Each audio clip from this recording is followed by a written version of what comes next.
بسم اللہ الرحمن الرحیم۔ السلام علیکم۔ امی جان باورچی خانے میں کسٹرڈ تیار کر رہی تھیں۔ تینوں بہن بھائی بیٹھے اسکول سے ملا گھر کا کام کرنے میں مصروف تھے۔ سائنس کے استاد نے آج کچھ ایسا کام دے دیا تھا جس میں کچھ اشکال بنانا بھی شامل تھا۔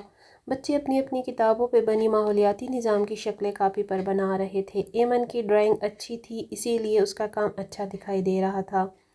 اس کے برعکس فواد اور علی کا خط کمزور تھا اور ان کی بنائی اشکال بار بار مٹا کر وہ درست اور خوبصورت کرنے کی کوشش کر رہے تھے۔ ربڑ صرف ایمن ہی کے پاس تھی، وہ بھائیوں کو دے نہیں رہی تھی۔ ربڑ کی چھینا جھپٹی کی وجہ سے کمرے میں کافی ہنگامہ مچا ہوا تھا۔ جب بچوں کا ہوم ورک مکمل ہو گیا تو امی جان نے حوصلہ افزائی کے لیے ان کے کام کو سراہا اور وعدے کے مطابق کسٹرڈ کھانے کی دعوت دے دی۔ امی جان نے ایمن سے کہا کہ وہ اپنے سائنس کی کاپی دکھائے۔ اس نے کاپی بستے سے نکالی اور سامنے رکھ دی۔ ایمن نے واقعی بڑی مہارت سے ماحولیاتی نظام کی تصویر بنائی تھی۔ ایمن بیٹا، تم نے اپنے بھائیوں سے بہت اچھا ہوم ورک کیا ہے۔ تم ایک جماعت آگے بھی تو ہو، بڑی ہو۔ ان شکلوں میں ایک کے نیچے ہم زیستی لکھا ہے، یہ کیا ہے؟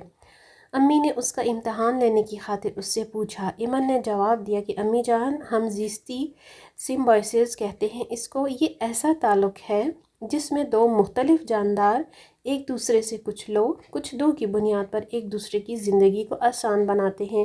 امی جان غور سے یہ باتیں سن رہی تھیں۔ اپنے تینوں بچوں کو خوش دیکھ کر ماں نے کہنا شروع کیا، بچوں، ایمن نے بالکل درست تشریح کی ہے۔ اپنی کتاب سے کتنی اچھی بات کو ڈرائنگ بنا کر ظاہر کیا ہے۔ ہمارا پروردگار بھی اس دنیا کو کچھ لو کچھ دو کے اصول پر چلا رہا ہے۔ بے شک